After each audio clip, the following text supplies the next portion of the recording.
जय श्री राम, जय श्री राम।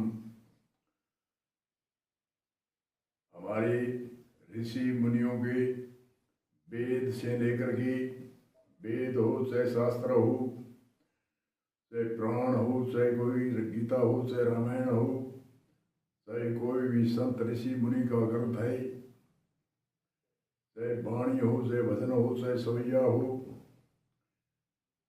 चाहे दोहा हो, चाहे साखियाँ हो, चाहे छंद हो, कोई भी जो ऋषि मुनियों ने ग्रंथ बनाए हैं और जो वाणी आगे से आगे बोली जाती है, ग्रंथों के आधार से ही बोल रहे हैं।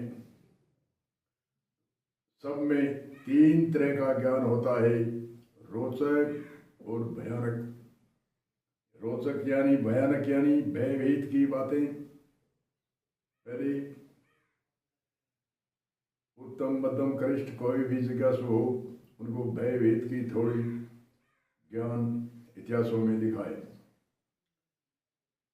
नरक के कुंड है, 84 लाख योनियों में बार बार जन्मना और मरना।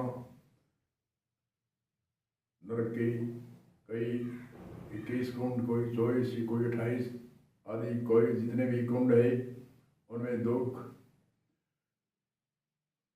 तो ऐसी ऐसी भयानक बातें जो इतिहास में होती है, भयानक जो ज्ञान होता है उसको कहते हैं भयानक ज्ञान।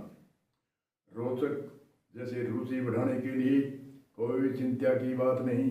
ऐसे ऐसे गुरु की शरण लेने से, महान पुरुष सतगुरु के सानिध्यवास से, महान पुरुष गुरु की शरणागत से उपदेश लेकर के जो ऋषि मुनियों ने उपाय बताए हैं, कर्म योग की साधना, ज्ञान योग, मंत्र योग, लय योग, निष्काम योग आदि आदि विधान बताए हैं, उनसे सभी बाधा और मनुष्य जीवन मुक्त होता है।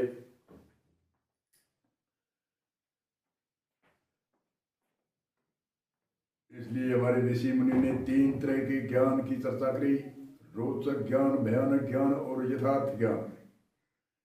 तो आजकल एक प्रचलित दो ज्ञान और हो रहे हैं।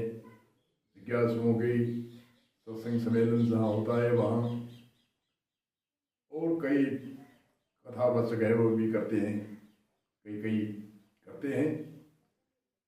मजाकिया ज्ञान और तुक्का मार ज्ञान। मजाकिया ज्ञान और तुक्का मार, जैसे तुक्का मारते हैं, दूसरों को गुमराह करते हैं, कोई अर्थ यथार्थ अर्थ आता नहीं है, न शॉर्टकट में आता है, न विस्तार से आता है। तुक्के मार के कई अर्थ करते हैं कि वाणी से वाणी भिड़ गई, वाणी से वाणी का अर्थ हो गया, तुक्का मार के अर्थ।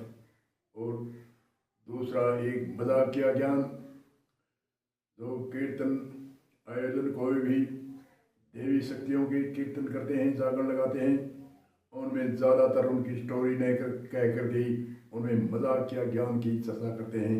मजाक ज्ञान, चुटकुले, हंसाने वाले, ऐसे वैसे जो हंसने लगते हैं। और कथावाचक तो वो भी करते हैं, कई कथावाचक, सभी नहीं, कई कथावाचक है वो नाटक चाटक से कथा करते हैं, ताम झाम से कथा करते हैं, हंसाने वाले चुटकुले कहते हैं। नाटक चाटक ताम झाम से, सांग पाठ से, फिल्मी तर्ज से, गाना और कविताई, जो डिंगल कविताई होती है, जो कविता करने वाला होता है वह डिंगल होती है। संतों की वाणी पिंगल होती है, जो पिंगल रहे से नहीं जानने वाले हैं वो कविताई करते हैं। उन्हीं कविताई को गाना और फिल्मी तर्ज में गाना और नाच करना, नाच करके कहते हैं कि अरे कृष्ण जी ने मक्खन चोरा था, वैसे चोरा था, वैसे चोरा था। उन्हीं मक्खन चोर आदि आदि ऐसे नाटक चाटक में रुचि बढ़ा करके कथा का विराम देते हैं। वह ऐसे नहीं कहते गीता में कृष्ण जी ने अर्जुन को क्या उपदेश दिया था, कौन कितने योग साधना की उपदेश, कर्म योग की साधना, ज्ञान योग की साधना, भक्ति योग की साधना, मंत्र योग, लय योग, निष्काम योग आदि आदि अनेक तरह से 18 अध्यायों में कोई आज गीता के बराबर कोई ग्रंथ का मुकाबला नहीं कर सकता। जो कृष्ण जी ने गीता में उपदेश अर्जुन को दिया है वह ज्ञान कहीं भी कटता नहीं है। वह गीता को इस देश में जाओ चाहे विदेश में जाओ चाहे कोई भी संप्रदाय में जाओ किसी के विरुद्ध नहीं है।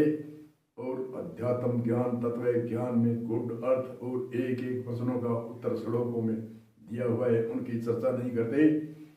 और मक्खन चोर वैसे कभी नाटक चाटक से ताम झाम से फिल्मी गानों की तरह से गाना नाचने से ऐसे